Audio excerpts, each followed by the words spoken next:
इनको भूखी खानी पड़ी और आज सीबीआई ने छापा मारा है। उम्मीद करते हैं सारे भ्रष्टाचार का पूरा खुलासा होगा।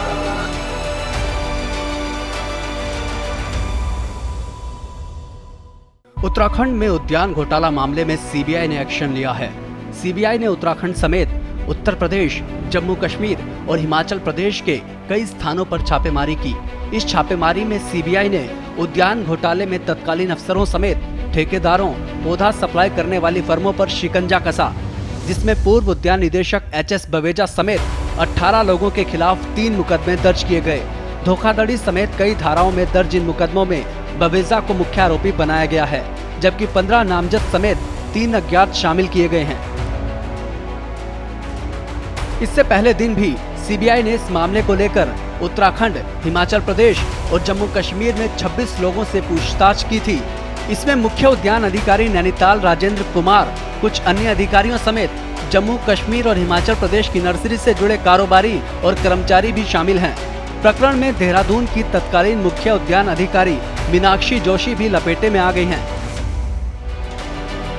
सीबीआई की इस कार्रवाई से उद्यान विभाग में हड़कंप मच गया है। सीबीआई के सूत्रों के अनुसार उत्तराखंड में देहरादून, नैनीताल, उत्तरकाशी, चंबा, टिहरी आदि जगहों पर तलाशी की गई।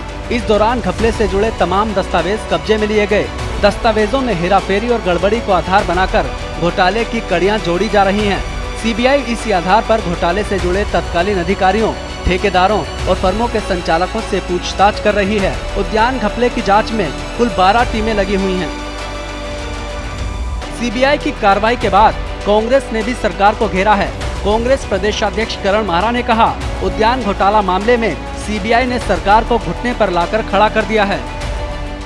निश्चित ही सरकार को घुटने पे लाई है आज, और मुझे अफसोस है इस बात का कि राज्य की सरकार हाई कोर्ट के निर्देश के खिलाफ सुप्रीम कोर्ट गई और सुप्रीम कोर्ट से लताड़ पड़ने के बाद इनको भूखी खानी पड़ी और आज सीबीआई ने छापा मारा है। उम्मीद करते हैं सारे भ्रष्टाचार का पूरा खुलासा होगा।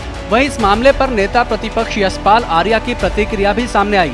उन्होंने कहा कि उद्यान घोटाले का मुद्दा उन्होंने विधानसभा में प्रमुखता से उठाया था। उन्होंने कहा कि इस घोटाले में कौन कौन लोग शामिल हैं, इस प्रश्न को भी उन्होंने विधानसभा में उठाया। लेकिन अब हाईकोर्ट के आदेश के बाद सीबीआई ने इस मामले में गिरफ्तारी की है। हमने विधानसभा में भी इस मामले को प्रमुखता से उठाया है और जिससे उद्यान विभाग में घोटाला हुआ है, हमने कौन लोग इसमें संलिप्त है उसमें भी अपने प्रश्न खड़े किए थे, लेकिन सरकार सुनने को तैयार नहीं थी। माननीय उच्च न्यायालय ने संज्ञान लिया, आज सीबीआई ने उनकी गिरफ्तारी की है। यह संकेत है कि आज भी न्याय और कानून जीवित है। आपको बता दें कि उद्यान घोटाले में पूर्व उद्यान निदेशक एचएस बवेजा पर आरोप है कि सिस्टम शुरू से मेहरबान रहा। साल 2022 में विधानसभा चुनाव से पहले आयोजित सेब, मसाले और सब्जियों के महोत्सव में पानी की तरह पैसा बहाया गया, लेकिन सभी आंखें मूंदे रहे। 31 जनवरी को प्रतिनियुक्ति समाप्त होने पर बवेजा अपने मूल राज्य हिमाचल प्रदेश भी लौट गए। विधानसभा चुनाव से पहले सितंबर से दिसंबर 2021 के बीच उद्यान विभाग ने कुछ महोत्सव कराए थे।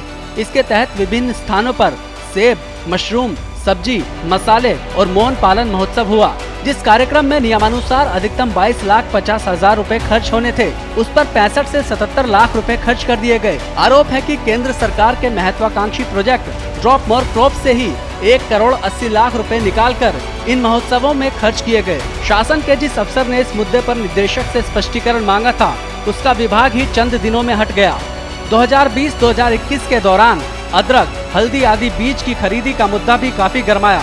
इससे पहले कोविड काल में 10 जून 2020 को तुरंत मुख्य सचिव ने सभी विभागों के लिए वित्तीय पाबंदियां लगा दी थी, लेकिन उसी दौरान उद्यान विभाग ने डॉक्टर बवेजा के दफ्तर पर 14 लाख और FRI स्थित घर की सजावट पर 10 लाख रुपए का खर्च किया। यह मामला शासन के संज्ञान में भी आया, लेकिन इस पर कार्रवाई नहीं की गई। उत्तराखंड उद्यान विभाग में फलदार पौधों की खरीद में बड़ी गड़बड़ी हुई थी। मुख्य उद्यान अधिकारी के साथ मिलकर निदेशक ने एक फर्जी आवंटन जम्मू कश्मीर की नर्सरी बरकत एग्रो फर्म को कर दिया। बरकत एग्रो को इनवॉइस बिल आने से पहले ही भुगतान कर दिया गया। यही नहीं, बिना लेखाकार के हस्ताक्षर के ही करोड़ों के बिल ठिकाने लगा दिए गए। अब इस मामले में सीबीआई ने 3 आरोपियों को गिरफ्तार किया है, जिसके बाद उम्मीद जताई जा रही है कि जल्द ही कुछ और बड़ी गिरफ्तारियां हो सकती हैं। ब्यूरो रिपोर्ट, श्रेष्ठ उत्तराखंड।